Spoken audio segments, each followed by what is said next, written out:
on va, si vous n'avez rien compris à ce qui s'est passé aujourd'hui, tout vous expliquer. Je parle évidemment là du projet de Super League. On a avec nous Anas Lagrari, qui est cofondateur d'A22, qui est la société qui défend la Super League et qui aujourd'hui a donc quelque part remporté cette décision devant la Cour européenne de justice. Anas, bonsoir. Bonsoir. Alors, avant qu'on donne notre avis, c'est pas trop notre habitude dans l'after, hein, mais il faut qu'on soit un peu pédagogique, Daniel, Fred et Thibaut, qu'on explique ce qui va se passer maintenant, les enjeux en fait, finalement, qui se retrouvent sur la table du football européen, là, et l'ouverture que représente cette décision ce matin de la Cour européenne de justice. Déjà, Anas, comment avez-vous pris cette décision? Est-ce que vous considérez que c'est une victoire totale pour la Super League? Oui, c'est une victoire totale qu'on a eue ce matin. C'est une victoire qui a été claire. C'est une victoire qui dit que le monopole est terminé. C'est une victoire qui ouvre le marché à des propositions d'entreprises qui ont envie de créer de nouvelles compétitions. C'est pas une décision pour remplacer l'UEFA, non, c'est une décision pour que des entreprises européennes aient le droit de proposer des formats et le droit de proposer un mode de distribution, et on va en parler. Et c'est ce qu'a fait A22 dans la foulée. Ça fait 2 ans et demi qu'on prépare le jour d'aujourd'hui. C'est arrivé. 15 juges du tribunal de justice de l'Union européenne ont rendu leur arrêt de plus de 200 pages sur le cas de European Super League. Et le cas était la question qui était posée au tribunal, est-ce que l'UEFA abuse de son monopole ou pas? Et si c'est le cas, ce que la Cour a dit, comment peut-on résoudre ce conflit d'intérêts de l'UEFA? Aujourd'hui, c'est, je pense, un jour historique dans le football, comme il est arrivé en 1995. C'est un jour qui changera le football pour tout le monde. Pour vous, c'est l'équivalent de l'arrêt Bosman, là, ce qui se passe aujourd'hui. Ce qui s'est passé aujourd'hui, selon même les avocats qui ont défendu Bosman il y a 28 ans, est beaucoup plus important que Bosman. Pourquoi c'est plus important? Attends, mais pourquoi c'est plus important que Bosman? Parce que ça dit que on ne peut pas avoir un monopole à 100% d'une association privée qui, en Suisse, en dehors de l'Union européenne, qui régule le jeu, qui commercialise en monopole et qui, en plus, a le pouvoir judiciaire. Aujourd'hui, le pouvoir judiciaire de l'UEFA, le TAS, est aussi tombé dans un cas parallèle. La façon dont j'ai lu la décision ce matin, qui était évidemment très attendue, et la façon dont ça a réagi derrière montrait que tout le monde était sur le qui-vive, hein, aussi bien vous, j'imagine, puisque vous portez le projet depuis 2 ans. On se rappelle que vous étiez venu dans l'after, que ce soir-là, les gens qui ont écouté n'ont pas trouvé que le projet était vraiment clair. Nous, on parle de cette décision et elle est également importante pour l'after parce que je crois qu'on a été les premiers à parler de ça. On a vu à quel point d'autres médias en France ont été extrêmement réticents à ne serait-ce qu'évoquer le sujet. On sait, on va en parler dans un instant, que la plupart des gouvernements en Europe sont contre, des ligues également. Les clubs annoncent tous, pour l'instant, en tout cas très majoritairement, qu'ils sont contre. La façon dont je l'ai lu ce matin, moi, c'est une révolution est possible, mais avec qui peuvent être les acteurs de cette révolution? Ça, c'est encore un grand mystère, parce que tout le monde attendait évidemment le format. 2021, ça avait fait peur à tout le monde. La Ligue fermée, ça avait été quelque chose je sais pas, c'est une sorte de diable en personne. Et je crois qu'on était tous à peu près contre ici, ne serait-ce que l'idée. Vous avez travaillé sur les 2 dernières années pour arriver aujourd'hui avec un projet qui, à mon avis, a laissé bouche bée énormément de gens, notamment sur l'aspect gratuité. Ça aussi, il va falloir l'évoquer dans un instant. Ok, très bien. Le projet, sur le papier, c'est beaucoup plus séduisant qu'il y a 2 ans. C'est même presque étonnamment séduisant. On le lit, on se dit, mais comment on peut être contre? Est-ce qu'il peut y avoir un loup? Ça continue, exactement, parce que la plupart des gens se disent... C'est presque trop beau. Il y a ceux qui ne veulent même pas le lire et qui disent on est contre parce que ça fait peur, c'est toujours le diable. Il y a ceux qui disent où est-ce qu'il y a un loup. Mais avant cela, vraiment, la question c'est mais qui va vous suivre? Parce que Florentino Pérez et que le Barça soient dans le coup, ok. On pensait que l'Atlético, oui, l'Atlético a dit non. Naples a dit oui, a priori. Donc les acteurs de cette révolution, en gros, vos bataillons derrière, on a l'impression que vous vous êtes retournés. Fait penser à la scène de Coluche dans 2 heures moins le quart avant Jésus-Christ, quand il arrive devant César, et il dit ouais, on est tous ensemble, ouais. Et puis il se retourne et tout le monde est parti. donc Bénur Gérard. et là maintenant, il y a qui derrière vous? Il va y avoir tout le monde. Il va y avoir tout le monde. Ce soir, vous nous dites, là, à Madrid, chez Rossellito, il va y avoir tout le monde. Donc c'est un bluff de tout le monde. Tout le monde a peur de dire... Mais tout le monde ment, en fait. Là, tout le monde a peur de dire qu'ils sont d'accord avec nous. Alors, on y va. Mais alors, c'est pas tout le monde qui ment. C'est juste que les gens sont vivent encore en 2021. Il y en a qui n'ont pas encore lu la proposition, d'autres qui l'ont lu. Vous avez d'énormes pressions qui se passent en Europe maintenant par le monopole qui refuse en réalité d'accepter ce qui est arrivé. Ouais. C'est un peu normal, ils ont pris un gros coup sur la tête. Enfin, si vous allez chez France Télécom le jour où WhatsApp a été créé, ils n'ont pas aimé, ils ont dit que c'est pas vrai, ça ne va pas exister WhatsApp. Donc ils sont en train de réaliser qu'en réalité, la Cour de justice a dit mais attendez, tout le monde, Daniel, toi et Fred, vous pouvez aller ensemble et proposer une compétition. Et vous avez le droit de le faire si vous respectez certaines règles. C'est ce qu'a dit le tribunal ce matin. Nous, avec Fredo, à part une compétition de jambon, on peut pas faire grand-chose. D'ailleurs, ce sera l'un des points importants de l'after ce soir. Alors, ils n'ont pas attendu l'UEFA. Concrètement, avant de parler de qui a pris position pour, contre, il y a eu des annonces faites importantes aujourd'hui sur la suite. Il faut qu'on en parle de ça, parce qu'il faut du concret, en fait, pour qu'on comprenne bien ce qui peut se passer. Il manque quand même un gros truc qu'on ne sait pas encore, c'est qui finance. On parle de 5 milliards, mais c'est quand même... tout est séduisant. Avec juste ce bémol. Permettez-moi de faire les choses étape par étape. Il faut qu'on soit dans l'ordre. T'as raison, Thibaut. Écoute le chef. Je croyais que l'oseille, c'était ce qui... Faisons les choses dans l'ordre. Anas, comment va se passer la Super League? Quelle va être la formule que vous proposez? Alors, déjà, on a proposé un format et surtout, on a dit quelque chose qui est assez disruptif. C'est qu'on voulait que le football soit gratuit, pas pendant 3 mois, pas pendant 1 an, pour toujours. Et on présente un modèle pour le défendre qui est financé. Je vous le raconterai. Donc concrètement, ça veut dire quoi? On va dire les chaînes gratuites pour nous dans notre tête, c'était TF1, France 2, c'est ça les chaînes gratuites. Mais oui, mais c'est ou comme un opérateur. Il y a 25 ans. Non, alors, c'est comme tu regardais le foot il y a 25 ans. Oui, sur TF1 quand on regardait la Ligue des Champions sur TF1 avec Roger Zabel. Donc ça veut dire que demain, votre organisation, vous dites ça y est, on a réussi à rassembler nos 20 clubs, vous visez 64 au total. C'est à la fois une compétition et à la fois un média. Exactement. Voilà. Mais ça, Thibaut, ça faut l'expliquer parce que on se dit mais c'est quoi gratuit? On y croit à mon vraiment? avis, l'originalité de ce projet-là, c'est ce qui le rend à mon sens intéressant intellectuellement, c'est que et là pour le coup, que tu as utilisé le terme disruptif, oui, on peut révolutionnaire à contre-courant, je dirais hétérodoxe peut-être pour être un peu emmerder le monde. Mais non, ce qui est intéressant, c'est que c'est effectivement du contenu et du contenant. Alors, c'est la première fois comment est-ce possible? On a dans ce projet-là, à mon avis, on parlera tout à l'heure des points faibles. Le gros point fort, à mon avis, il est là, et c'est ça la nouveauté. C'est que c'est un système, tu vas l'expliquer, type Spotify ouvert ou type Netflix ouvert, avec différents degrés d'abonnement.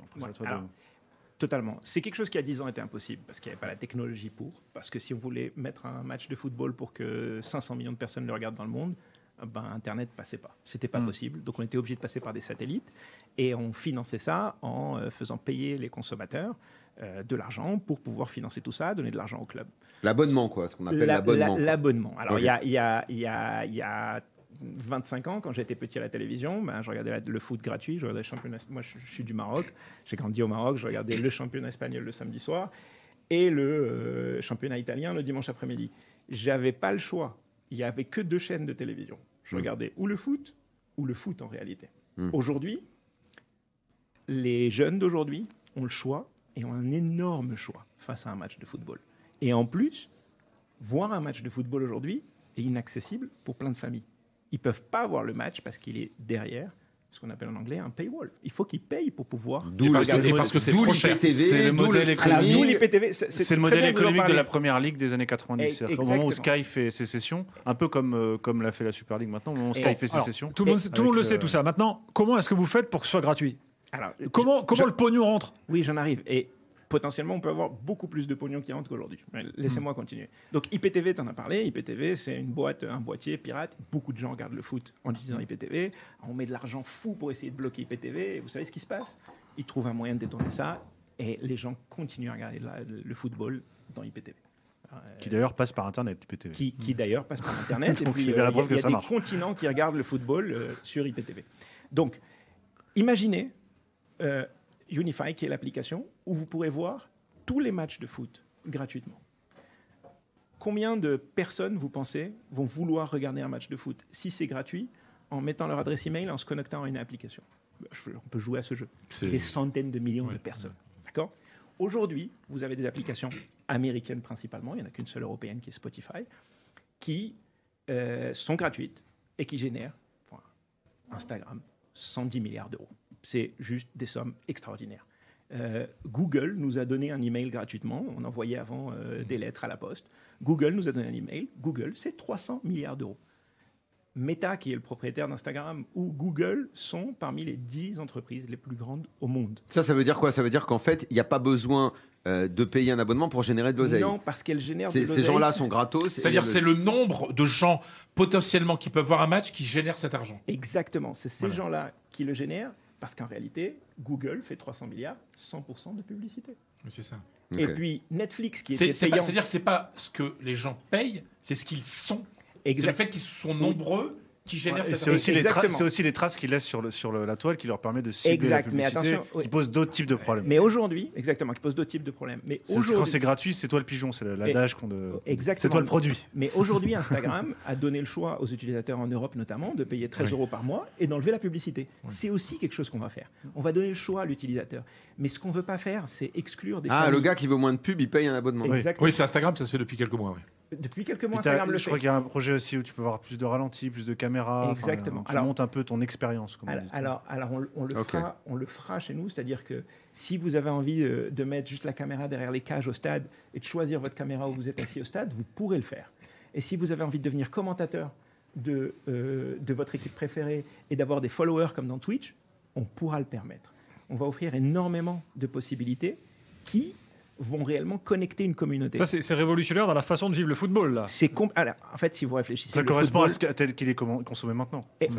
Non, parce qu'aujourd'hui... Vous mettez tout ensemble. Oui, non, mais aujourd'hui, on le consomme et on souffre pour le consommer. C'est-à-dire, on rentre à la maison, attends, c'est dans quel paquet? Je parle plutôt des streamers, etc., où la majorité du football maintenant est consommé hors retransmission. Alors, imaginez que vous mettez tout le monde au même endroit. Il n'y a qu'une seule manière de le mettre. Mettre les meilleurs matchs et les faire gratuitement.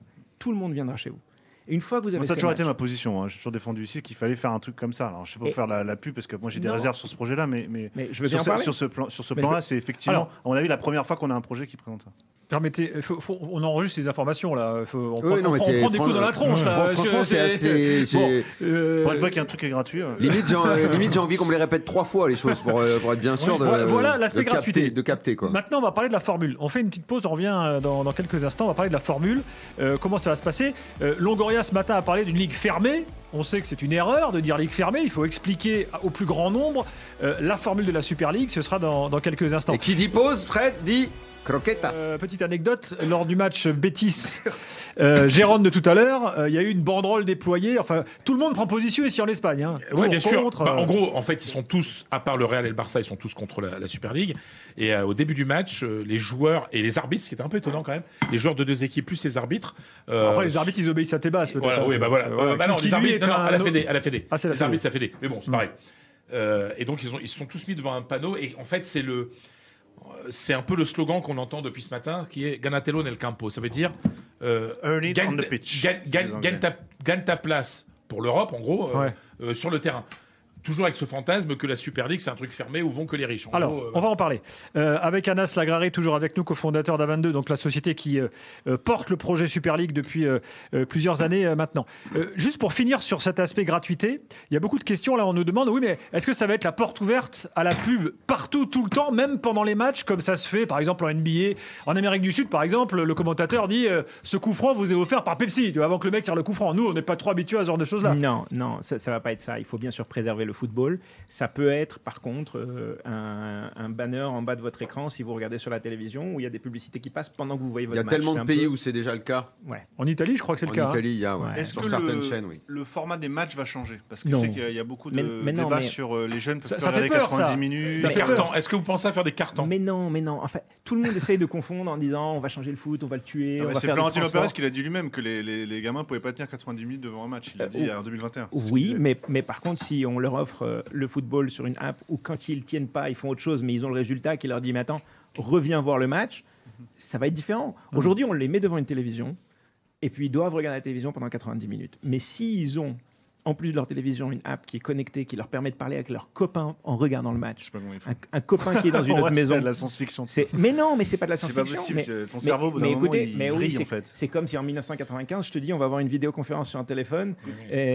Dans Moi, la rue. j'essaie de faire Mais regarder c'est parce tout que le t'es match en un même vieux, temps. mais les jeunes, ils arrivent à le faire. Hein, Non, totalement. Mais les vieux, ils ont mais avoir là- le foot aussi. Hein. Les vieux aussi, ils ont avoir Sur là, l'évolution on de la parle techno, Là, on c'est- parle de micro-détails. Je veux dire, moi, quand je regarde un match, il m'arrive d'envoyer 10 messages. Ou d'aller à aux des potes- toilettes. à des potes qui regardent le match en même temps Voilà. et on se fait des commentaires sur le match Ouais, en même mais- temps. Et sur Twitter. Là, on n'est pas en train Maintenant, de il n'y a parler. pas un match qu'on regarde sans Oh, faire des là, commentaires sur on Twitter. n'est pas en train de parler d'un truc révolutionnaire. Alors, Ça, maintenant, le la fait que formule. les gens se Quand parlent. même. Maintenant, la Thibaut, formule. On Non, en- mais regarder plusieurs Les gars, matchs s'il vous plaît. plus avec en même temps sur les réseaux, en même temps le Twitter, etc. Ça existe.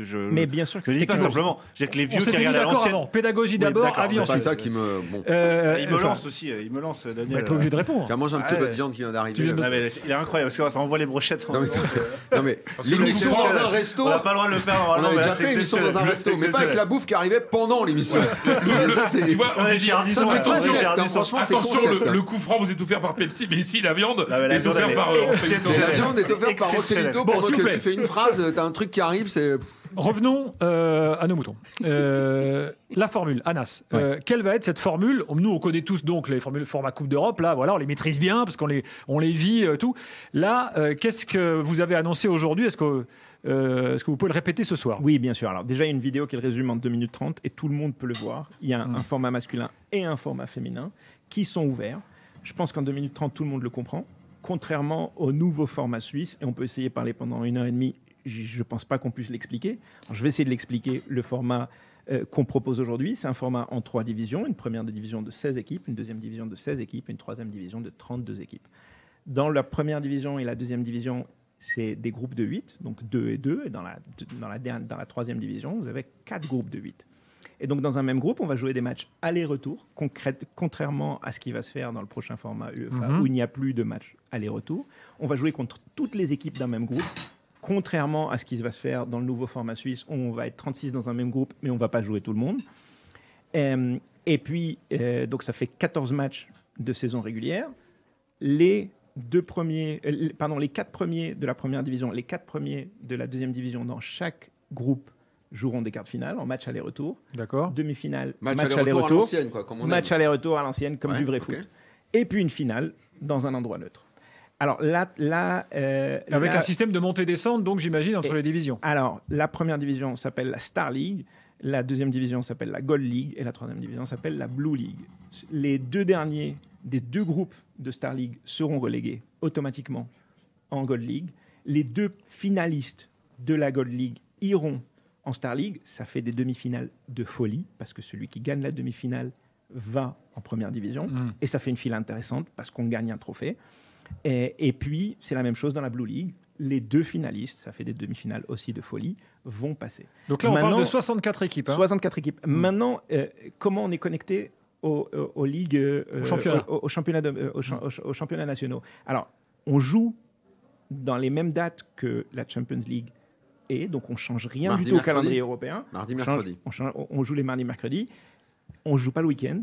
Et puis, vous avez 20 équipes qui arrivent de tous les championnats nationaux européens et 20 équipes de la Blue League qui reviennent dans les championnats nationaux. Tous les ans. Tous les ans. Ça, j'ai pas compris. Ça veut dire quoi? J'ai pas C'est les compris. qualifications Alors, en fait. On a 20 c'est qui des- montent et 20 qui descendent. Exactement. Ça veut dire qu'il y a 20 équipes en fonction de leur performance dans les ligues nationales qui vont se qualifier. Il est là Pour le cette système ligue bleue, ouvert. S'il n'y a pardon. pas le système ouvert, c'est ça. Il est là le C'est ça, système son- ouvert. Si quelqu'un performe bien au niveau national, il aura le droit de monter. Donc on peut et de imaginer, jouer pour en être Europe. tout à fait concret, je sais pas, peut-être que je prends le championnat de France, imaginons que les 4 premières équipes sont déjà parmi les 64. Le 5e va aller dans la Ligue On bleue. peut dire, tiens, le 5e, pam, il ira l'année prochaine. voilà. Exactement. Donc c'est Exactement. finalement un peu le même système qu'aujourd'hui, peu Oui, ou prou. Quoi. exactement. Ouais, Ouais, alors, Voilà. question. Donc ce n'est importante. pas une ligue fermée. C'est ça que c'est important qu'il faut. Alors, je vais faire l'avocat du diable et l'avocat de. Une fois que tu es de- rentré, de- une de- fois que tu montes, pour rééquilibrer quand même, elle est Oui. semi-fermée. C'est-à-dire qu'elle est, Ouais. elle est fermée une fois sur les 3 divisions. Quand tu es en Donc, première ce qui permet division, de pour te faire sécuriser- sortir, il faut vraiment Voilà, que ce qui tu permet de sois sécuriser mauvais les plusieurs très gros. saisons dessus. Ouais. Mais qu'est-ce que tu réponds à Ça permet Rabia de sécuriser Tebas les très gros. Attends, juste, ça permet de sécuriser les très gros, ceux qui sont à Golden League, donc on imagine Real, City, les gros, et ceux qui sont moins sécurisés, c'est sur la dernière, où là, la partie méritocratique est sur la dernière truc, ce qui a permis de ménager à la fois le côté sécurité de l'investissement pour les gros clubs, qui ont quand même forte chance d'être dans les 3, et en même temps d'ouvrir aux clubs moyens, qui vont permettre de Pour monter. construire Voilà, une histoire européenne. Je dis ça pour expliquer. Voilà. Alors, qu'est-ce que tu réponds à Rabia Tebas qui dit que ça va ruiner. Alors, il y a une étude, soi-disant, enfin, c'est une étude Oui, qui a été faite une par un étude cabinet, payée par Tebas il y a 2 ans. Deloitte, qui dit, Sur le format de 2021. voilà, qui dit qu'en fait, ça va ruiner les équipes de championnat qui ne sont pas dans la Super League. Il perd Alors, 55% tout ça- de la valeur. Ouais, Voilà. tout ça, c'est de la manipulation. C'est très facile d'avoir un rapport de quelqu'un qu'on paye et qui est biaisé. Enfin, et qui c'est dit Deloitte que quand même, c'est pas n'importe c'est qui, quand même. KPMG. KPMG, ouais, enfin, c'est du haut c'est- niveau. non, en fait, c'est une société de consulting qui a un accord avec KPMG. C'est même pas KPMG qui signe le rapport, mais ça parle d'une ligue en 2021. Il y a énormément de confusion en ce moment dans les médias. L'UEFA, Tebas et toutes les personnes qui ont un peu peur de perdre leur monopole face à ce truc gratuit qui arrive et qui va être un peu pas sous notre contrôle, sont en train de raconter des choses de 2021. Ils essayent de C'est-à-dire confondre que l'opinion cette publique. étude-là, avec le nouveau format, cette perte de 55% de valeur pour les clubs n'existe pas. Il y a pas de vous pouvez garantir, alors- vous, à la Super League, alors- que les clubs ne vont pas participer à la Super League, ne vont pas perdre de valeur. Très bien. Si Canal+ ou beIN n'a plus besoin de payer pour avoir le foot européen, d'abord, ils auront plus de budget pour le championnat national. Donc, ça aidera le championnat national. Et en plus, si n'importe quel club... Ouais, s'ils mettent de l'argent dedans, parce que rien ne va les pousser à mettre de l'argent dedans après, du coup. Ok, Peut-être très que bien, l'abonnement mais, à 100 milliards, au final. ou peut-être qu'ils finiront par aller dans un modèle qui est différent comme le nôtre, parce que je pense qu'il est réellement meilleur et que ça générera de... Non, sauf que ça va être un enjeu sur les négociations, par exemple, des droits télé. C'est-à-dire que si tu as une grosse compétition comme ça, quelqu'un comme Canal qui va mettre 2 milliards sur une compétition comme ça, je dis ça Non, au il n'a hasard. plus besoin de mettre d'argent. 1 milliard. Non, il n'a plus besoin de mettre d'argent, c'est la À un moment, publicité il va qu'il falloir finance. le financer, il va voir- Mais non, Oui, mais je vais d'accord, vouloir... mais bon. Enfin, on peut en parler du financement, mais, Enfin, mais je non. sais pas si c'est le moment, mais Enfin, c'est- si moi, vous c'est avez un ma abonnement réserve, quoi. si vous avez un abonnement chez Canal, vous aurez un petit carré Unify l'application, vous rentrerez et puis vous verrez votre match. Donc Et ça vous veut paierez dire pas que vous emmenez avec vous les diffuseurs classiques, vous ne vivez pas en parallèle, parce que ça pourrait aussi révolutionner tout le paysage Si c'est pas audiovisuel. sur C'est-à-dire Canal, que si vous alors- vous prenez l'exemple Les d'Instagram, canals, ils veulent si de vous êtes l'exclusivité. Alors, Parce que les uniquement diffuseurs, sur ils vivent Canal+, aussi avec les abonnements, là, d'un Et coup, ils vont l'exclusivité. dire, ouais, mais, et mais, l'exclusivité. mais ils continueront à vivre parce qu'aujourd'hui Netflix, on peut y aller directement sur notre téléviseur Samsung, on peut directement aller sur notre téléviseur d'une marque différente et on peut y aller à travers de Apple TV ou de Canal+. Ce sera la même chose. On a envie de diffuser ça au maximum pour que ça arrive chez tout le monde. Alors maintenant, Canal+, je pense, sera content de ne pas avoir à prendre un risque et de risquer de perdre de l'argent comme beaucoup de gens ont perdu de l'argent dans le football ces dernières années. Il y en a qui n'ont même pas payé. Et puis ils seront contents parce qu'ils... Espagnols, Mais oui, ils d'ailleurs. gagnent de l'argent, Canal. Où est-ce qu'ils gagnent de l'argent, Canal Alors, s'il Si y a personne- une option si c'est- sans si publicité, c'est- mais oui. s'il y a une option sans Si c'est publicité chez eux. qui est payante, Chez qui eux. passe par chez eux, c'est des distributeurs, ils ont une commission, ils sont contents, ils prennent pas de risque. Dans un instant, on continue le débat en parlant cette fois financement, effectivement, parce qu'il faut voir maintenant quel est l'intérêt des clubs. Florentino Pérez, c'est un chef d'entreprise à succès. C'est quand même pas la moitié d'un idiot. Donc, si lui veut y aller, c'est sans doute qu'il voit son intérêt financier, mon petit Fredo. On va en parler parce que je sais que tu as échangé avec lui aujourd'hui. Et puis, évidemment, le 32-16 sera ouvert pour débattre. Hein. On dira ensuite, nous, clairement, ce qu'on pense de tout ça.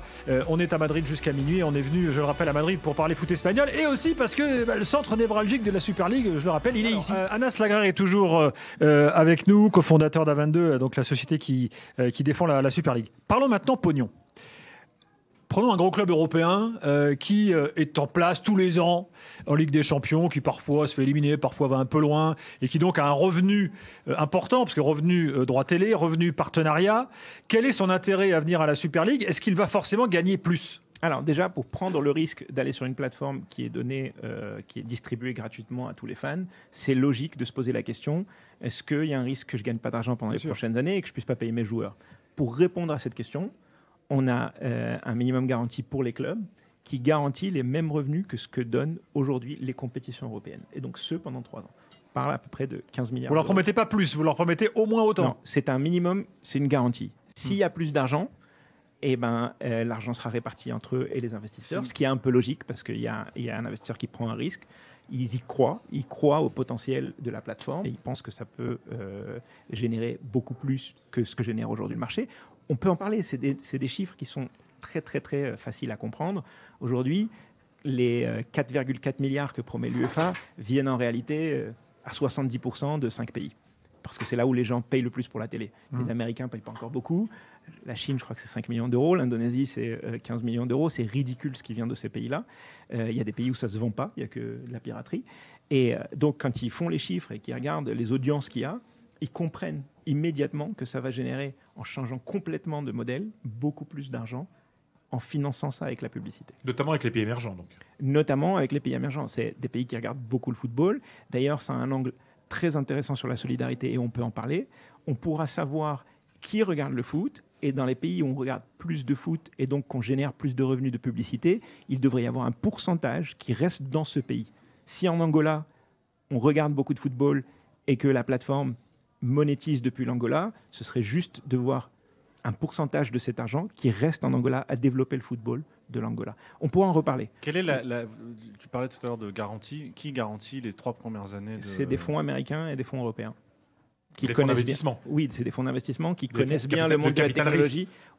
Enfin, oui, c'est du capital risque. Enfin, c'est quelqu'un qui va. Qu'est-ce qu'ils ont à y mettre en gagner, risque. eux?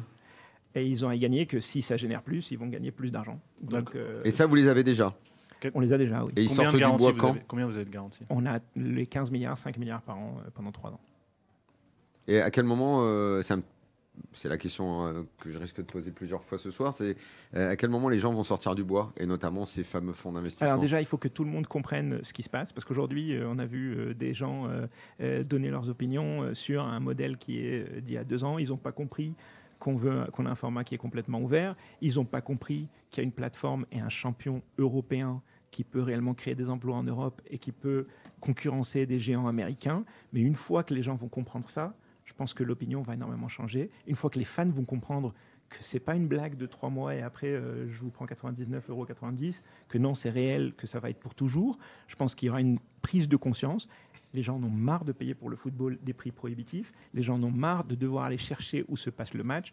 Ça va venir vers chez eux et on va créer une réelle entreprise européenne. Et je pense que les hommes politiques devraient... Aujourd'hui, j'imagine que vous avez fait plein d'études d'opinion dans les pays européens. J'essaye à la louche comme ça, vous me dites si je me trompe. J'ai l'impression qu'en Espagne, l'avis est plutôt favorable. En Italie aussi. En France, contre. L'organisation des supporters... Tu parles de quoi? Des clubs ou non, de l'opinion publique, quoi, l'opinion publique, les fans de foot. Pour ce qui est des pays du nord de l'Europe, je suis un peu plus circonspect. J'ai pas l'impression qu'en Angleterre on soit plutôt Ça va être pour. un autre problème qu'il va falloir aborder, c'est tous ceux qui n'y vont pas. Ouais. Alors, voilà. on va en parler. Déjà, si vous faites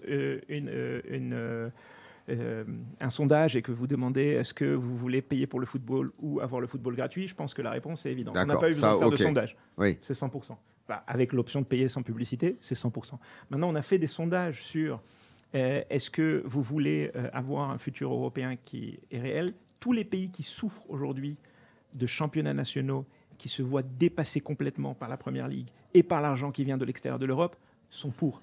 Vous serez choqués de voir qu'en France, il y a des gens qui souffrent réellement de la pauvreté de leur championnat national, qui perd ses joueurs. Dès qu'on a un super joueur... Oui, mais le problème, c'est que vous avez encore l'image, on va dire, du grand capitaliste méchant. Exactement. Et que eux, bizarrement, l'UEFA, ont l'argument premier, c'est tout le temps...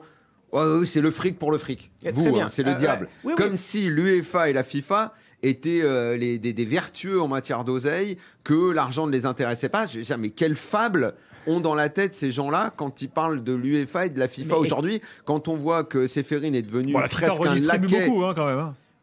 Ils ont beaucoup de sous à la banque, mais ils redistribuent. L'image que donne l'UEFA, quand tu vois sur la photo Séphérine, Nasser, la tentative de régulation d'il y a 10 ans, ce qu'elle est devenue, ce qu'on appelait le fair play financier, ce que peuvent faire des investisseurs qataris, saoudiens ou autres. Pardonne-moi, mais je ne vois pas en quoi le foot, comme on l'a aujourd'hui dans le paysage européen, où je ne vois pas de régulation, où est-ce que c'est plus vertueux? Il y a une question concrète qu'on n'a pas encore abordée qui est très importante.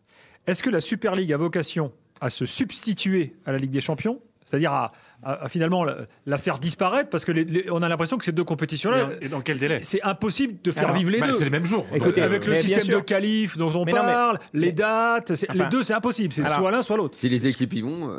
Ce qu'on veut, c'est améliorer la Champions League. C'est-à-dire, on ne veut pas diviser le monde du football et avoir quelques équipes qui jouent en Champions League et d'autres équipes qui jouent dans Super League. On pense réellement que c'est une solution qui est meilleure pour tout le monde. C'est pour ça qu'on ne s'amuse pas à dire ce club est là, ce club n'est pas encore là, on a vu ce club, etc. De fait, ça le divise, on le voit bien là. Non, c'est une proposition. Ça le fragmente, si vous préférez. Mais, c'est pour ça qu'on ne veut pas rentrer dans ce jeu. Ce jeu a été joué il y a 2 ans et demi et c'est pas bon pour le football. On a quand même besoin des clubs. On a quand même besoin des clubs. On ne peut pas faire une compétition avec 2 clubs. Mais je suis d'accord avec vous. Je suis complètement d'accord. Donc là, on a l'Atlético qui se dit contre, Rummenigge qui se dit contre. Alors là, les Anglais. Rummenigge, c'est le mec qu'on a vu avec des Rolex en arrière. arrivant à l'aéroport un jour, non? Oui, mais bon, des C'est le Rolex, même ça n'empêche pas. Ça n'a Non, jamais empêché les gens. elles étaient neuves, de- il arrivait, et puis ils l'ont chopé à la douane. Non, c'est pas Rummenigge, c'est. Si, c'est lui. Non, l'autre, c'est fait de la tôle. Oui, peu importe. Bon, peu importe. au Rummenigge Lyon- sur au la Lyonnais. Super League. Sur la Super League, le Bayern s'est opposé dès 2021. Pour des raisons qui les regardent, mais qui s'est opposé 2021. En Espagne, il n'y a que le Real et le Barça qui sont positionnés pour. En Italie, plus personne. Alors, De Laurentiis aujourd'hui, Naples, mais aujourd'hui, on ne peut pas faire une compétition avec 3 clubs. Bon, alors. Alors, moi, j'ai bien compris. Juste ma question, et je veux dire, d'un point de vue purement pratique, tout ce que vous dites, en théorie, c'est formidable. Mais je suis d'accord avec vous, c'est gratuit, il va y avoir plein d'oseille, ça va être magnifique. On est tous d'accord. On est tous d'accord en théorie. C'est un philosophe qui vous parle. En théorie, c'est magnifique. Mais on ne vit pas en théorie. On vit dans la réalité. La réalité, c'est que je vois mal comment 62 clubs, demain, disent « Ok, on va maintenant supprimer la Ligue des Champions. » Je complète simplement la question. Comment ça va se passer Le concrètement? truc, c'est que est-ce que vous avez des clubs qui disent non et qui, en secret, vous disent oui? On en a beaucoup, parce qu'il y a encore beaucoup de pression. On en a énormément qui ont fait des déclarations aujourd'hui et qui nous ont appelés avant et après pour dire on a été obligé de le faire. Mais Maintenant, obligé par qui? obligé par les gens qui contrôlent encore le football et le monopole. Parce que casser un monopole, ça ne se fait pas en 12 heures. Ça fait 12 heures que l'arrêt a été prononcé. Mais attendez, il faut expliquer. Ça veut dire que si, j'en sais rien, moi, le président de l'Inter, allez, prenons ce club au hasard, sort cet après-midi, communiqué sur les réseaux partout, on appuie le projet Super League. La sanction, ça va être quoi? Alors, ce qui a été dit ce matin, c'est qu'ils n'ont pas le droit de les sanctionner. Maintenant, c'est tous des clubs qui ont des problèmes de fair play financier. C'est tous des clubs qui peuvent être sanctionnés à tout moment. Alors, on ne peut pas parler de clubs en particulier, mais c'est tous des clubs qui sont vulnérables et donc on profite de cette vulnérabilité. Mais en réalité, si... Comme ils ont fait avec la Juve à un moment. Comme Séphérine quand il a voulu se faire Agnelli. Exactement. Mais si vous prenez le jour où a été lancé WhatsApp, au bout de 12 heures, vous aviez Téléphonique en Espagne, France Télécom et tous les opérateurs en Europe qui disaient « Oh non, on ne va pas leur donner la ligne Internet comme ça et ils ne nous massacrent pas notre SMS ». WhatsApp est arrivé parce que c'est ce que voulait tout le monde. Et ici, on fait une proposition, elle est financée, on va l'expliquer patiemment à tout le monde. Une fois que tout le monde l'aura compris, il n'y a pas de raison de s'opposer. Ouais. Et on ne fait pas de guerre. On ne veut pas aller contre l'UEFA. On ne veut pas devenir l'UEFA. D'un point de vue pratique, si vous voulez pas de guerre, d'un point de vue pratique, il y a quand même un moment où les deux compétitions vont être organisées en même temps. Mais on aimerait bien avoir un accord plutôt que de devoir séparer le monde du football. Donc vous êtes ouvert à un accord avec l'UEFA. Et l'accord, ça peut être un accord avec l'UEFA. Et si l'UEFA trouve que vos idées sont super, elle dit ok, on prend. On va les faire nous. On va les mettre nous en application. Avec une grande différence, c'est qu'aujourd'hui, c'est l'UEFA qui met les règles, qui organise la compétition et qui est le policier derrière, et donc qui joue avec le bâton et qui manipule tout le monde. Si l'UEFA continue à dire ok, le ballon doit être rond et pas carré, et puis les maîtres du terrain, etc., c'est comme ça, qu'il y a une réelle société qui organise et qui distribue le football, et que derrière, c'est les tribunaux européens qui contrôlent qu'on ne fasse pas de bêtises, et non pas une cour d'arbitrage qui est en Suisse, en dehors de l'Union européenne, eh ben ça peut marcher. Nous, ce qu'on veut, c'est être dans la partie commerciale. On ne veut pas réguler, et on ne veut pas non plus être le pouvoir judiciaire. Comment ça, vous voulez pas réguler? Qui sera l'instance de régulation, l'équivalent de la LFP ou les clubs? Celui qui fait les règlements, celui qui fait taille du ballon, arbitrage, VAR, pas VAR, comment on fait la VAR, la même chose que dans tous les championnats nationaux européens. C'est les clubs. Non, mais la même chose que dans tous les championnats européens, vous avez la fédération et la LFP. Vous avez la Ligue, et la Ligue est en fait gouvernée par les clubs, et après vous avez la fédération, qui est l'entité réellement qui régule. C'est-à-dire que vous allez créer un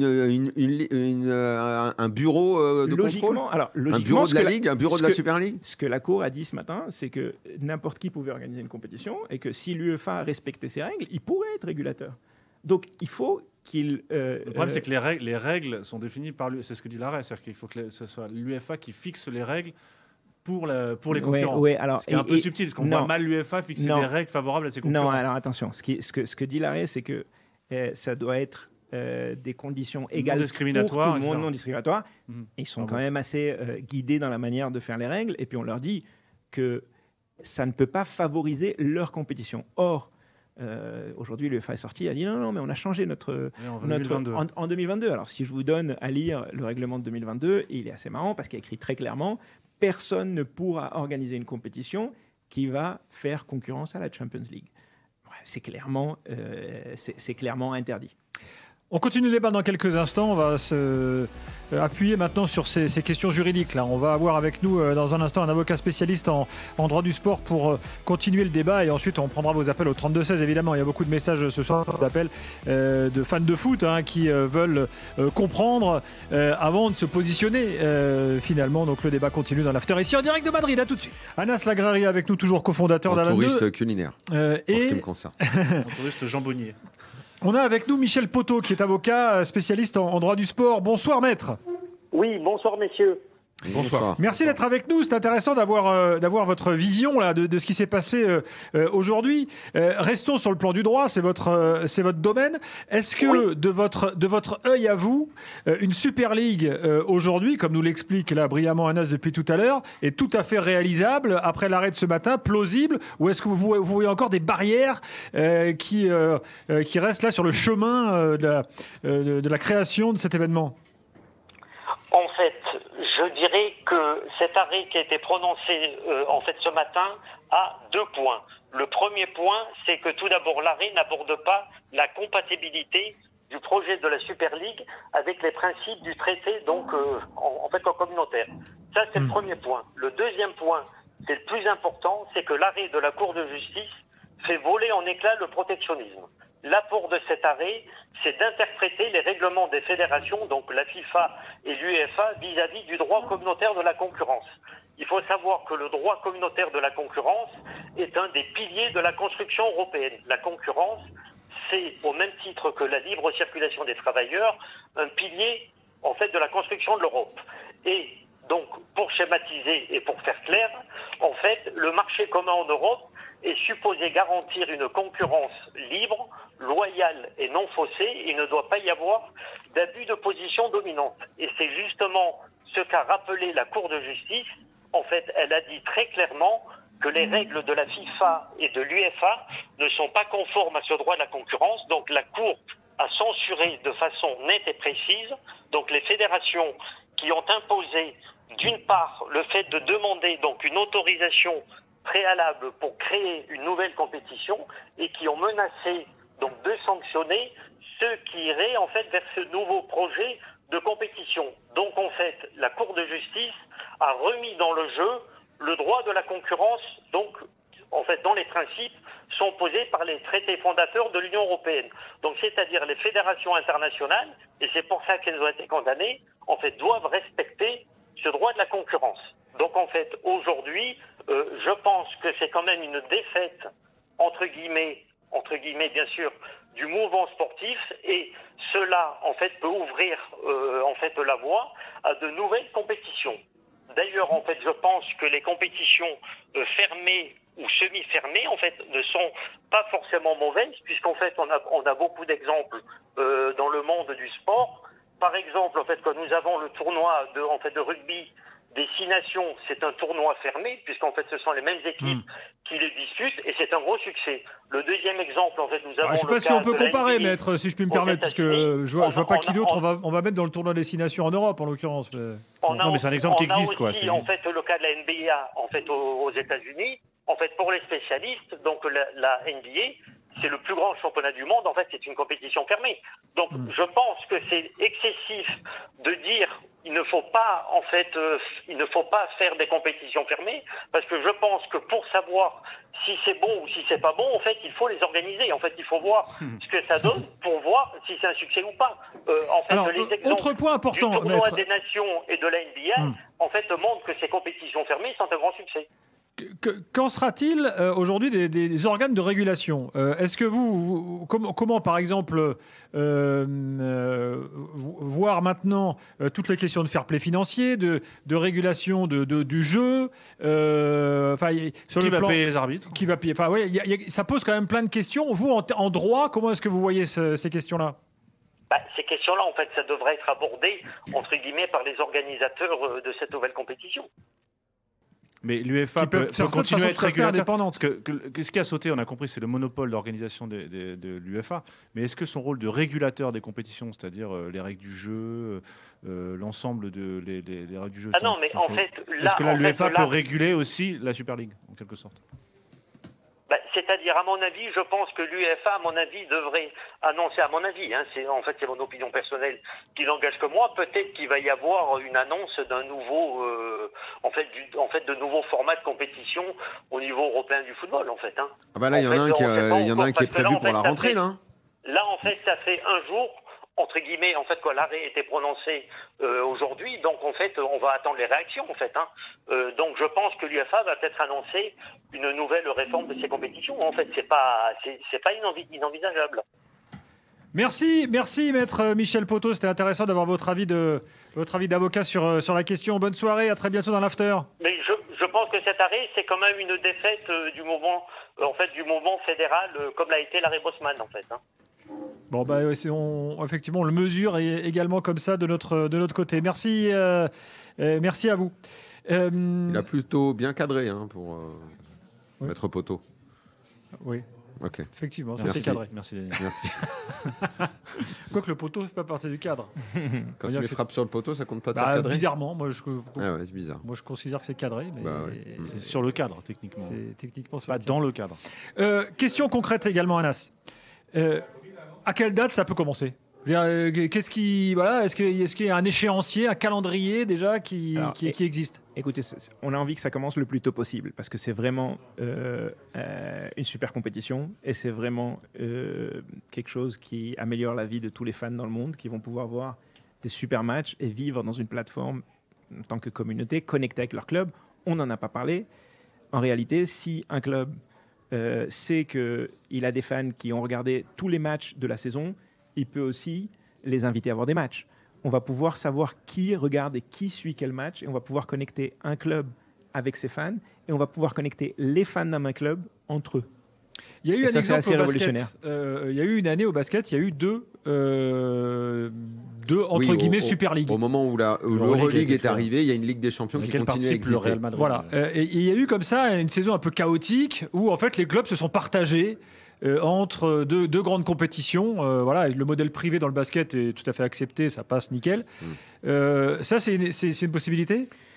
Écoutez, ce serait dommage, mais maintenant, honnêtement, si vous demandez au club, est-ce que vous avez envie de participer dans la compétition A où vos fans vont devoir payer pour vous voir et dans la compétition B où on vous garantit le même argent et vos fans ne payent pas pour vous voir, je pense que le choix est rapidement fait.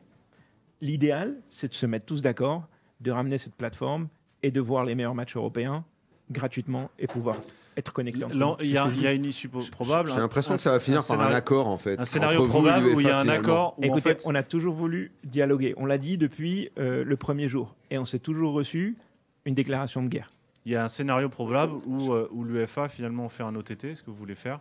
C'est vous qui l'organisez, mais avec l'UEFA qui accepte de faire ces compétitions, mais dans le cadre que vous proposez, qui pourrait être un début d'accord. Écoutez, c'est pas impossible maintenant. Après, en voyant l'attitude, mais en voyant l'attitude en face, je suis assez sceptique. Pour l'instant, je n'ai pas l'impression qu'ils vous trouvent très sympa. Non, parce que là, il y a quand même, parce qu'on a été cassé leur monopole. C'est pas évident. On peut dire quelque chose là-dessus. Il y a quand même quelque chose qu'il faut comprendre là. C'est-à-dire que autant le premier essai de Super League en 2021 a été un échec politique de la Super League, parce que ça s'est très mal passé en réalité. Il ne s'est pas passé du tout ce qui était prévu, c'est-à-dire ligue fermée, beaucoup de fans s'y sont opposés, beaucoup de présidents de clubs qui au départ étaient favorables, où ils considéraient que c'était effectivement une solution rationnelle. Politiquement, ça a été un échec complet. Là, c'est l'inverse, à mon sens. Pour l'instant, on ne l'a pas encore vu. Politiquement, de leur côté. Politiquement, les gouvernements sont. Je ne parle pas de politique au ce sens-là. Non, je suis pas d'accord avec vous. Tu veux dire du grand public. Laissez-moi terminer. Voilà, au sens du grand public. Politiquement, pourquoi ? Parce que cette affaire d'ouverture et de gratuité change la donne de l'opinion publique. Et c'est politiquement, à cet endroit-là, à mon sens, là où c'est une victoire de la Super League. En revanche, j'ai une limite où là, c'est l'inverse. Économiquement, financièrement, c'est pour l'instant encore un peu nébuleux. On a du mal à comprendre qui va le financer, avec quel club. Et ça, c'est un peu le point faible, évidemment. C'est une victoire politique, mais d'un point de vue économique, c'est difficile. Les politiques au sens classique du terme, les premiers ministres et autres, et les présidents de ligue, pour l'instant, n'ont pas encore saisi ça. Mais pour ça, ils se sont tous exprimés. La ministre des Sports a immédiatement parlé. Oui, mais parce qu'ils considèrent que les gens sont avec eux. Or, je ne suis pas certain que l'opinion publique soit la même. Tu parles avec n'importe qui a écouté ce débat depuis le début, ce débat-là ou sur la question de la Il a Super envie League. d'en savoir Le plus. fait que ce soit Au gratuit minimum, et ouvert, au ils se disent minimum. ah, j'ai changé d'avis. Tu veux dire qu'il peut y avoir une pression populaire qui pourrait aider la Super à League. l'inverse de la Super League. On reçoit pas mal de messages et ouais, l'after, vous déroulez le tapis rouge à la Super League. Bah, il faut bien qu'on comprenne avant de donner notre avis quand même, non? Enfin, moi, voilà. Moi, je pense que la clé pour finalement convaincre, Daniel, elle attends, sera. toi, t'enchaînes. Tu as en face de toi un international français quand même, pour quand même l'accueillir. Je pensais pas qu'il venait dès maintenant dans l'émission. Je pensais. S'il est là. Il est là. Je pensais que c'était après. Je pensais qu'on devait finir cette partie. Bah, il reste des croquetas quand même. Donc, Elles sont froides maintenant. Julien Escudé est avec nous. Bonsoir. Bonsoir à tous. Et merci de nous accueillir. C'est Fred, c'est l'invitation est venue de RMC bien évidemment, et puis de Fred pour la relation que nous avons bien évidemment. Et puis, Depuis le temps où tu étais joueur à Séville. Exactement. Voilà. Tu sais, c'était à l'époque où les footballeurs, tu pouvais leur parler facilement. Exactement. Puis j'ai mangé tellement de fois dans son resto que ça crée des liens. Depuis. Oui, parce que Julien est devenu restaurateur après sa carrière de footballeur. J'ai décidé ça, ouais, c'est vrai. Et c'est une rencontre que j'ai eue lorsque je suis arrivé au Stade Rennais. J'ai rencontré un restaurateur et à partir de là, la passion et l'amour pour la gastronomie est venu comme ça. Et quand j'ai arrêté ma carrière, j'avais vraiment un projet de faire un restaurant avec ma femme. Et donc on a eu ça à Madrid. C'était la ville parfaite pour nous. Et restaurant donc, on a eu ça français pendant ou restaurant franco-espagnol. On a décidé de faire quelque chose comme ça. Et foie gras.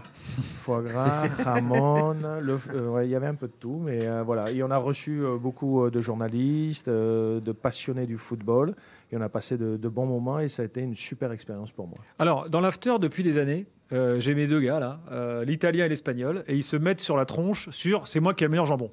Alors ici, on est chez Roselito. C'est écrit sur la devanture du restaurant qu'on a devant nous, déclarer le meilleur jambon du monde. Julien, je te demande de trancher. Alors pour moi, ça va être difficile parce que j'ai pas vécu en Italie. Moi, je viens du sud-ouest. Il faut savoir, je viens de Pau dans le Béarn, mais je suis très proche du Pays Basque et il y a le jambon de Bayonne. Mais pour moi, quand même pas. Le championnat national. Respect, quand même. On reste en France. Pour la Super League. Mais moi, là, c'est le championnat national payant. Moi, la guerre qui a été sur le jambon a été plus du côté de Huelva ou de Salamanque. Ouais. Et, moi, là, c'est intra-espagnol, en effet. C'est pour ça. 6 ans et demi à Séville. Pour moi, le pata negra, il vient du sud de l'Andalousie. Mais pour l'instant, le jambon italien, je ne le connais pas. Bon. C'est maintenant le quart d'heure bouffe, c'est plus tard. Non, mais donne ton avis quand même. Toi qui as goûté vraiment du très bon jambon ce midi et ce soir. C'est un avis qui se développe, donc ça ne va pas se faire en 30 secondes. Gilles, ce sont des sujets brûlants, très importants. Il y a l'affaire de coupe, Daniel, déjà. Voilà. Le jambon espagnol ne se mange pas de la même façon que le jambon italien. En tant que résident niçois, je me permets d'intervenir un peu dans cette discussion. Je suis un peu entre les deux. Tu vois. En tant que niçois, on mange quand même souvent du jambon italien et chez moi aussi du jambon déjà, espagnol. il faut savoir que dans ce duel des deux jambons... Après, il y a le duel de l'huile d'olive aussi. Ah non, parce qu'en Italie, l'huile espagnole. Alors là, il n'y a même pas de débat possible. Là, je ne l'ouvre même pas. Là, les Grecs, ils n'existent pas. Là, à un moment, il faut être sérieux. Non, mais ce que font les Italiens, c'est qu'ils achètent de l'huile espagnole, ils la mettent en bouteille, ils mettent une étiquette italienne. Fredo, arrête, on dirait quelqu'un qui parle de ligue fermée. Pas de fake news, s'il te plaît. Donc, sur l'affaire du jambon, de toute façon, moi, je suis passionné par le jambon, et le jambon espagnol m'a toujours énormément plu, même s'il est plus fort, même s'il est plus gras, il y a beaucoup plus de variété aussi, même s'il est moins raffiné. C'est quelque chose que j'ai toujours adoré. Quand bien même, je connais l'excellence du jambon italien. Depuis une vingtaine d'années, je trouve que les progrès des Espagnols dans le jambon, ils en ont fait une institution. Quelque chose qui est devenu... Et c'est pas qu'ils sont montés en gamme, c'est l'impression qu'ils ont fait une industrie de pointe. Puis le marketing aussi. C'est du luxe. C'est du luxe. Voilà, ils ont accompagné ça de marketing. Et les Espagnols ont fait quelque chose de leur gastronomie qu'ils n'ont pas fait pendant des années. Et moi, j'admire les gens qui veulent mettre en avant leur gastronomie. Les Italiens l'ont fait depuis toujours. Les Espagnols rattrapent et le font de plus en plus. Des restos de grande qualité, viande, jambon. C'est devenu extraordinaire. Ils ont rattrapé un retard qu'ils avaient parce qu'ils avaient une cuisine un peu comme en Italie, très famille, très simple. Et ils l'ont perfectionné. Il y a des restos extraordinaires. Il y a les produits, ils sont très forts sur les produits. Donc moi, cette lutte, je veux bien, mais de toute façon, moi j'ai toujours été grand fan. On va pas faire un quart d'heure non plus. Ouais, mais bon, après, c'est important. Maintenant que tu as mangé, c'est le quart d'heure du vrai jambon. Maintenant que tu as mangé du vrai jambon espagnol à Madrid, c'est meilleur. Là où il y a un doute majeur, c'est mon contradicteur. Fred Hermel, c'est sur lui que repose le doute. Parce qu'à midi, on est allé dans un resto avec lui et on a mangé du jambon. Il était bon, je lui ai dit qu'il était bon, ok, pas de problème. Et ce soir, chez Rolls Celutos, on en apporte un autre. Et il nous dit, celui de midi était meilleur. Et là, c'est fini. Là, c'est un débat sur Là, le jambon espagnol. Là, il n'y a plus rien à dire. Ça veut dire qu'il n'a pas de goût. Parce que celui de ce soir était 10 fois au-dessus. Il n'a pas été capable de le voir. Non. Donc là, il y a une grosse inquiétude Je vais te dire pourquoi. sur son palais, en fait. Non, mais là, on parle de. Je pense on parle que ton de palais très est haut cassé. niveau. On parle de très haut niveau. Ça Simplement, consacre quand Là, on même est en le Ligue. Ce jambon soir, c'est de la Ligue des Celui- Champions. celui de- Ce soir, c'est la Ligue celui des de Champions. ce J'en ai midi, mangé. J'ai l'impression de même. Je me transforme en cochon tellement j'en ai Il mangé. était plus sointant. Et moi, j'aime le jambon qui sointe. Après, c'est une question Oui, mais de toi- goût personnel. non, mais voilà, mais Ça dépend de la toi, température le aussi à problème, laquelle il c'est est mangé, t'es moins, quand il a t'as été moins de coupé. finesse, Fred. Ça y est. Gustative. C'est ça. Bon, allez, Donc, voilà. fin du débat. Non, mais la fin du débat, c'est. Qui, au final, quel n'a pas est le tranché. meilleur, l'espagnol ou Moi, les. dans l'excellent, tu sais, je déteste l'expression les goûts et les couleurs, sauf quand on est dans l'excellence. Et dans l'excellence. Quand on compare des C'est choses l'italien ou excellentes. l'espagnol le meilleur? Moi, les deux, je trouve les deux fantastiques. Bref, l'espagnol a gagné. Non, je trouve les deux excellents. Moi, Bon. je suis pas patriote à mort sur tous les sujets. Hein, Merci, Enfin, les gars. sur Du tout. la bouffe quand même un peu. Hein. Sur la bouffe, oui, mais sur la bouffe, c'est objectif. Ouais, Revenons bon, au football, voilà. parce que c'est Ah, quand même bon, le c'est but le de notre venue à Madrid, tiramisu, bon, même si on a bien mangé. Oui, il y a des choses. Moi, je rigole Mais pas avec la on bouffe. s'arrête. Je J'aime sais, pas je sais, rigoler mais avec je la sais, bouffe. mais c'est un très truc bien. sérieux. Tu as raison. Voilà. Julien, le débat Super League, Les là. croquettes, maintenant Non, là, on va pas partir sur les croquettes. On est en plein débat Super League. Toi, l'ex-joueur, là, quand tu entends ça aujourd'hui, comment tu réagis? T'es enthousiaste par une révolution qui peut arriver ou t'es plutôt, T'aurais envie de la jouer plutôt partie des réactionnaires du football? La Bah oui. question. Ça dépend- Ou les conservateurs plutôt. Ouais, Les réactionnaires, c'est un peu fort. Le problème, c'est que maintenant, c'est de quelle position je suis. Lorsqu'on est joueur, bien évidemment, on a envie de jouer des grandes compétitions. Quand on commence notre carrière professionnelle, on a envie d'être professionnel dans notre championnat. Ensuite, on a envie de jouer des compétitions européennes et la meilleure compétition européenne, qui aujourd'hui est la Ligue des Champions, on est bien d'accord. Demain, des joueurs, il y a une autre Super League qui existe, et il y a des choses qui se font au niveau des joueurs qui peuvent leur donner encore plus envie, de la Champions League, de jouer une compétition qui va avoir une envergure encore plus importante.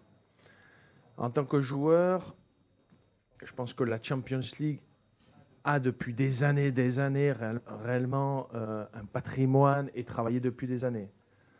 Maintenant, le football, dans sa globalité, il faut savoir que le joueur, il va partir. On le voit avec l'Arabie Saoudite. Cristiano Ronaldo, Neymar, tous ces joueurs. Donc si demain il y a une compétition Le joueur, il fait ce équivalente qu'on ou lui dit, supérieure à la Champions Exactement.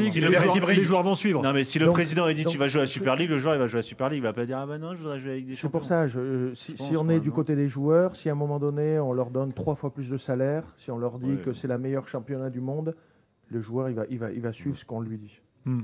Maintenant, si on est dans le business, si on est président, si on est dans ce qui est l'institution et tout ça, là c'est la complexité qu'il y a. C'est pour ça que moi, quand j'étais joueur, on me disait aujourd'hui c'est la Ligue des Champions.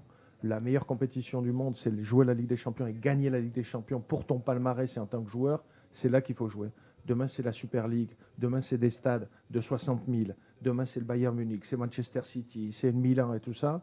Demain, je voudrais jouer ce championnat-là. Pourquoi pas? Voilà, la vision des joueurs. Non, mais c'est Oui, oui, non, mais c'est important. ça, là-dessus, C'est-à-dire effectivement. qu'il n'y aura pas de rébellion de joueurs Non. s'il y a une super. Bah après, comme le dit Thibaut, les joueurs sont aussi les employés. C'est-à-dire que le jour où le club Faut dit... pas surestimer le pouvoir des joueurs. Bien sûr. ouais. Non, mais c'est bien. Moi, je pense que là, je reviens au cœur du débat parce que je pense que c'est sur ce point qu'a frappé les gens et c'est sur ce point que les gens vont vous attendre maintenant. C'est cette histoire de gratuité et de financement. Parce que on voit que Twitter, gratos, Elon Musk, il veut faire payer des choses. Il se rend compte que c'est peut-être pas complètement rentable. Netflix, c'est pas gratuit. Il y a des abonnements. Donc vous aussi, vous allez peut-être proposer alors la tout gratuité avec plein de pubs et des différentes échelles de valeur pour finalement quand même payer certaines choses. Je pense que là-dessus, vous vous êtes lancé. Vous avez dit que c'est gratuit. ça va vraiment être regardé de très très près maintenant, tout ça. Très bien. Ce financement, cette gratuité. Je pense que c'est là que vous serez attendu. Très bien. Parce que sur la formule, les descentes, les machins, je pense qu'on a compris que vous n'étiez pas pour la fermer. Je pense que tout le monde, ceux qui suivent le foot, sont pas débiles. Ils ont bien vu que de toute façon, en Ligue des Champions, c'est toujours les mêmes équipes qu'on retrouve. Ils ont compris que les clubs anglais ont 3 fois plus d'oseille que nous. On a compris que l'Arabie Saoudite pouvait faire une saignée l'été prochain dans nos clubs, encore plus qu'ils ne l'ont fait. Il faudra qu'on parle de ça. C'est un des trucs qu'il faudrait dire aussi. L'été dernier, et que donc notre football est en péril de par ce fait.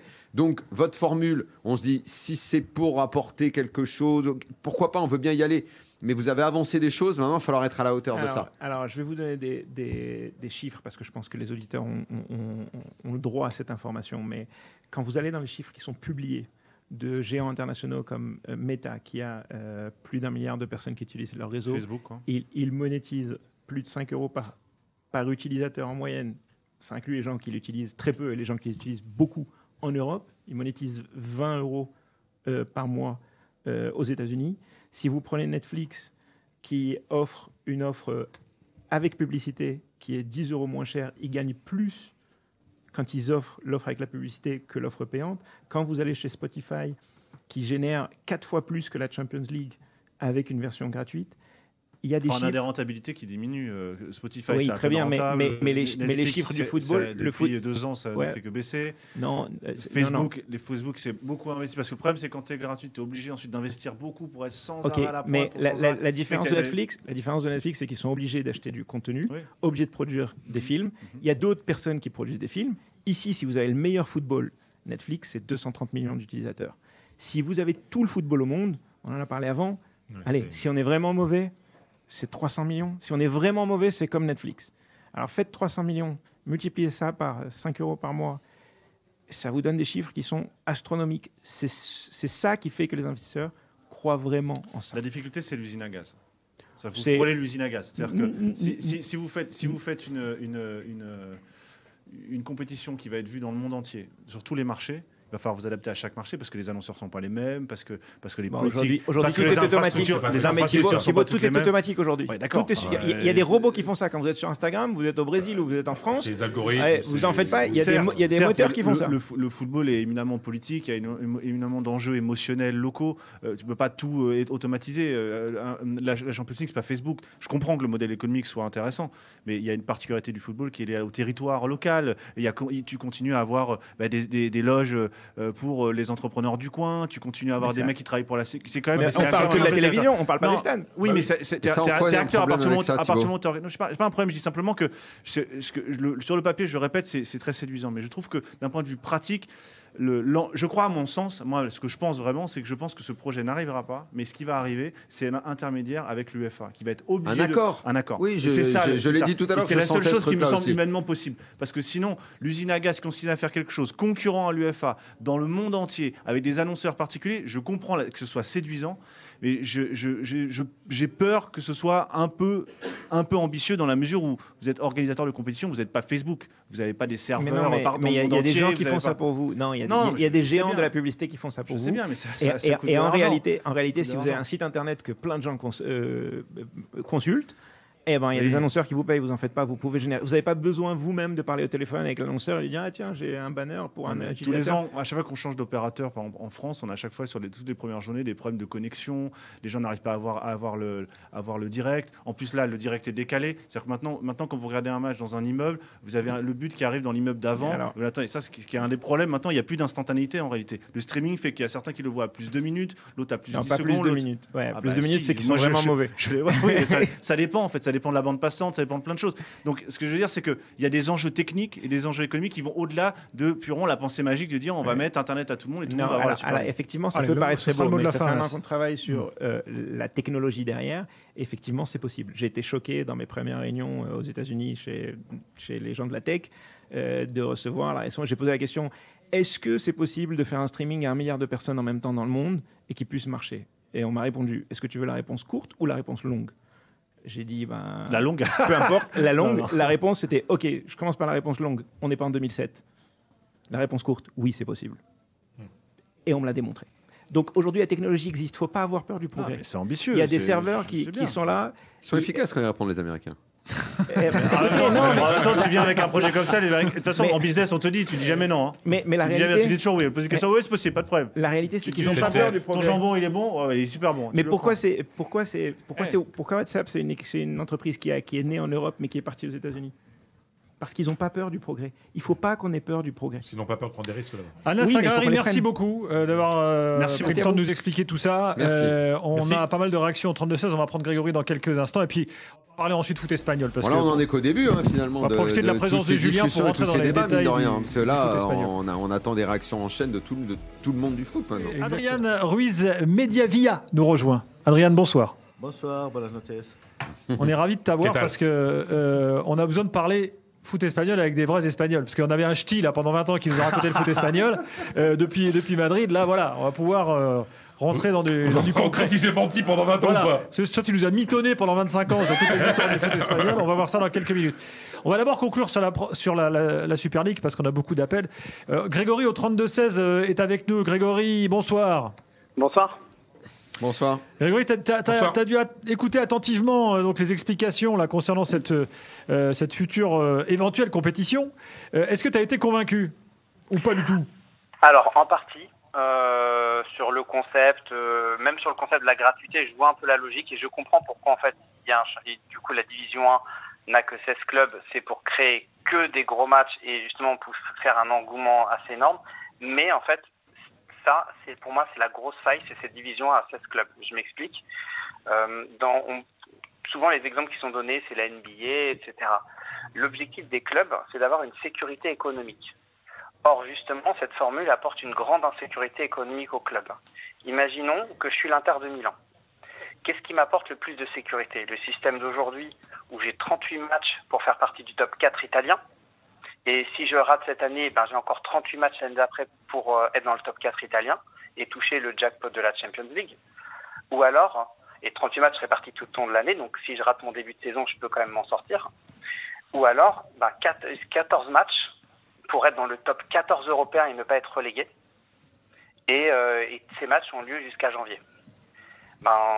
Pour des clubs comme l'Inter du Milan, comme l'Atlético Madrid, qui ne sont pas le top du gratin, mais qui sont quand même des très gros clubs, je parle quand même d'un finaliste de Champions League de l'an dernier, ça apporte une grande insécurité. Et quand on voit toutes les grandes ligues continentales, c'est-à-dire les ligues majeures de chaque sport, NBA, NFL, même Champions League de cette année, c'est toujours 30 clubs. Donc pour moi, ce système de la division à 16 clubs, c'est sur ce système qui est basé finalement la gratuité parce que ça crée une grande hype. Mais le problème, c'est que comment attirer justement les clubs qui ne sont pas le Real Madrid ou Barcelone, parce qu'il y a un risque. Si je compte 6 Anglais, Bayern, Dortmund, Real, Barcelone, Atlético, PSG, Juventus, Milan, Inter, j'ai 15 clubs. Donc c'est-à-dire qu'il y en a un qui n'est pas dedans. Parce qu'il y en a un qui est relégué. Donc c'est-à-dire qu'il y a un de ces clubs qui va devoir après galérer l'année d'après pour remonter en Champions League, dans la Division 1, et en plus, cette qualification, elle va se jouer sur un match aller-retour, donc sur deux matchs. Ce qu'on n'a pas encore, c'est la répartition en fait du gâteau entre les 64 clubs. C'est ça. On ne sait pas encore si ce que tu dis est très juste. De descente et ce que tu dis est très juste. C'est le truc qu'on ne sait pas, c'est l'oseille que tu reçois quand tu es dans la Star Cup, dans la Star League, là, et l'oseille que tu as. Est-ce que c'est tant une catastrophe économique que ça d'être dans la Gold truc là, dans la deuxième division. Voilà. Bon.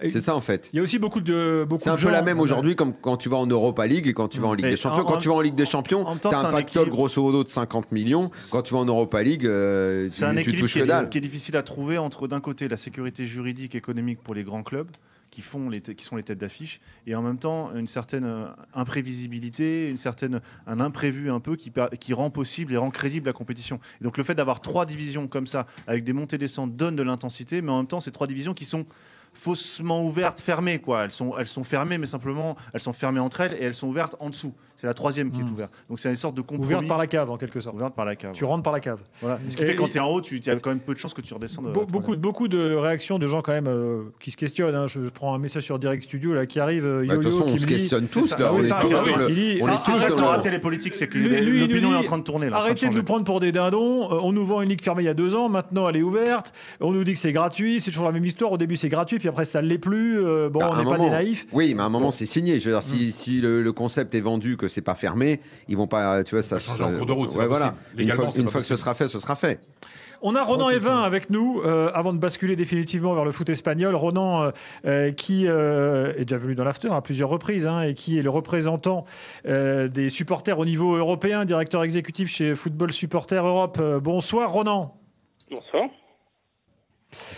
Ronan, quelle est la position des supporters? Enfin, tu représentes un certain nombre de groupes de supporters au niveau européen, donc vous êtes très nombreux. Et quelle est la position des supporters? On sait que les ultras sont en général très déterminés dans l'opinion sur ce genre de compétition-là. Et quel est ton avis également à toi sur les annonces du jour? Alors, effectivement, les ultras ont une opinion assez ferme là-dessus, mais je n'ai pas l'impression que ce soit les groupes ultras qui soient nécessairement sur le devant de la scène, mais plutôt les groupes anglais, les groupes espagnols hors Madrid ou Barcelone qui sont plutôt les plus actifs là-dessus. Il est dur de comprendre aujourd'hui quelle est réellement la nouvelle. Le format a été un petit peu changé pour essayer de le rendre plus vendeur ou plus en adéquation avec le droit européen, mais on reste quand même sur une ligue très fermée. Je m'étonne de voir le format étant traité comme quelque chose de final, alors qu'on n'a que 2 clubs qui se présentent. Alors est-ce que Real Madrid et le FC Barcelone vont jouer 30 ou 40 matchs les uns contre les autres pendant la saison? Parce que pour le moment, ils en font déjà beaucoup. Pardon? Je dis, ils en font déjà beaucoup l'un contre l'autre chaque année. Ici en Espagne, dès qu'il peut y avoir un Real Barça pour je sais pas quelle compète, ils le font x3. Tu as déjà remarqué? Ouais, mais ils peuvent, après ça peut être les World Series et puis ils peuvent jouer l'un contre l'autre ad vitam aeternam. Aujourd'hui, c'est un repackaging avec les mêmes objectifs qui sont le contrôle de l'intégralité des revenus télé, de la redistribution d'un côté et de la gouvernance de l'autre. Malheureusement pour le Real Madrid et le FC Barcelone, le football a besoin d'un régulateur, et l'idée que des entités qui poursuivent uniquement des objectifs économiques puissent s'auto-gouverner, malheureusement dans l'état actuel de la gouvernance du sport européen, ça semble assez improbable. Par ailleurs, voir M. Lagrari ou A22 se faire les porte-parole des supporters européens.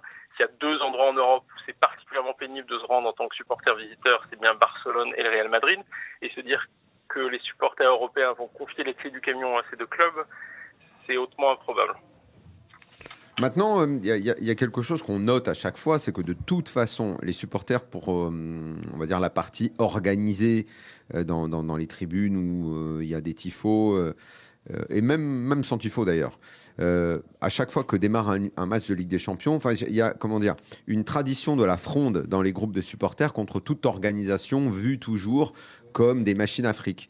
Aujourd'hui, il suffit de regarder... le seul sujet sur lequel ils sont toujours d'accord. Exactement. Aujourd'hui, il suffit de regarder un match de Ligue des Champions, plus de la moitié, plus de la moitié, j'ai presque envie de dire 70% des stades où se déroule un match de Ligue des Champions, l'hymne de la Ligue des Champions, et pourtant le stade est plein. Et donc l'UEFA est sifflé par les supporters. Donc ça, c'est quelque chose qui à chaque fois me laisse bouche bée. Je dis, c'est sifflé. Qu'est-ce qu'on repousse à travers ces sifflets? L'UEFA, l'argent qu'il y a dans l'UEFA, vous l'entendez comme moi, vous le voyez bien sur tous les stades, et j'imagine que toi aussi, tu le vois, ce rejet de tout ce qui représente le pouvoir, l'argent. Mais en Angleterre, je crois que l'hymne de la Ligue des Champions est tout le temps sifflé, en Espagne aussi, partout. Est-ce que finalement, se dire que de prime abord, avant que ce soit développé... Il y a une contestation automatique, voilà, en fait. avant que ce soit développé, avant qu'on puisse réellement se prononcer, avant qu'on voit si des clubs suivent ce projet ou pas, est-ce que savoir que les supporters sont contre, ça compte réellement, sachant qu'ils sont contre tout, finalement? Alors, je pense effectivement que ça compte, parce que le rôle joué notamment par les supporters anglais dans la chute de la oui, Super League, ça, je sais ça. Des gouvernements nationaux a eu un rôle. Oui, mais ça peut changer. Ça peut changer avec la forme. Mais effectivement, le rejet de l'UEFA comme, enfin, du moins de la politique de l'UEFA comme centre de gouvernance, il est réel. Et je sais pas, fais référence merci de le reconnaître. À Manchester City où les sifflets sont systématiques. Mais là, ce que ces sifflets démontrent, c'est une critique de l'UEFA en tant que régulateur, et l'idée que l'UEFA doit être plus puissante, doit être capable de mieux réguler, de mieux répondre aux différences entre les clubs de mieux redistribuer l'argent et doit jouer son rôle de régulateur. C'est pas une critique qui veut dire qu'il demande un football sans régulateur. Aujourd'hui, le projet de Pérez et de Laporta et d'A22, c'est celui du Far West sans régulateur avec une compétition. Moi, c'est ça que j'arrive pas à comprendre dans la position. C'est ça que j'arrive pas à comprendre. Je comprends pas ce que tu dis quand tu dis ça. Les groupes, la position des fédérations actuelles. Moi, je comprends ce que dit Ronan. Oui, je comprends ce que dit Ronan, mais c'est pas le cas. C'est pas ce qu'on nous a décrit. On nous a pas décrit. Écoute ce que je dis, parce que ce qu'on reproche, nous vend aussi peut-être du rêve, faut voir. Ah, mais ça, ok, c'est pour ça que j'ai dit qu'il fallait attendre. On est passé d'un stade de rejet d'un format à oui, mais c'est pas assez concret, oui, mais c'est peut-être du vent, etc. Sauf ça veut dire qu'on a avancé, ça veut dire que ce projet devient légitime. Jusqu'à présent, il avait été rejeté d'un revers de main par les associations, par les gouvernements britanniques. En 2014, c'était terminé. Là, non. Et là, moi, ce que j'ai du mal à comprendre, c'est qu'on réclame des régulations. Ce que propose la Super League, c'est précisément qui est beaucoup plus d'un fair play financier, qui soit beaucoup plus strict, qui a un certain nombre de régulations, et on conteste la régulation de l'UEFA en considérant qu'elle n'est pas assez régulatrice, justement. Et que c'est au nom de défaut de régulation de l'UEFA que ce projet... Il n'y a pas de régulateur dans le projet qui a été présenté aujourd'hui. Comme il y a pas ce sont les clubs eux-mêmes. Ce sont les clubs eux-mêmes, bien sûr que si. On a posé la question tout à l'heure et ils expliquaient que les clubs entre eux devenaient régulateurs. Ils excluaient pas d'ailleurs que l'UEFA ne devienne pas à terme. Reste le régulateur. Ils ont ouvert un dialogue, pour être tout à fait honnête. On va conclure, les gars, là-dessus, parce que moi, je veux qu'on parle maintenant de foot espagnol. On a fait une heure et demie sur la Super League, c'est bien, mais on arrive au bout. Non, mais je trouve que c'est important de lui donner la parole parce que. Ronan, mais moi, j'invite même parce que. Mais je trouve que les accusations sont pas. Je les comprends, mais je sais pas si elles sont tout à fait justes par rapport à ce qui a été proposé. De toute façon, on ouvre là un long feuilleton. Parce que moi, j'ai entendu quelqu'un qui a dit on est pour le dialogue avec l'UEFA s'ils veulent réguler. Enfin, je pense que tu l'as entendu aussi. Ronan est déjà venu dans l'after. Bon, Ronan, je t'invite à un soir où tu seras disponible en janvier à venir faire un débat en studio avec nous en prenant un peu plus de temps, évidemment, parce que nous, on veut donner la parole à tout le monde. Et voir s'il y a du neuf en plus, parce qu'il y aura peut-être du neuf, des clubs qui se seront dévoilés, une réaction et une opinion qui peut évoluer aussi. Tout ça va devenir un feuilleton très intéressant maintenant. Merci Ronan en tout cas, et puis tu es le bienvenu pour continuer le débat en studio quand on sera rentré à Paris.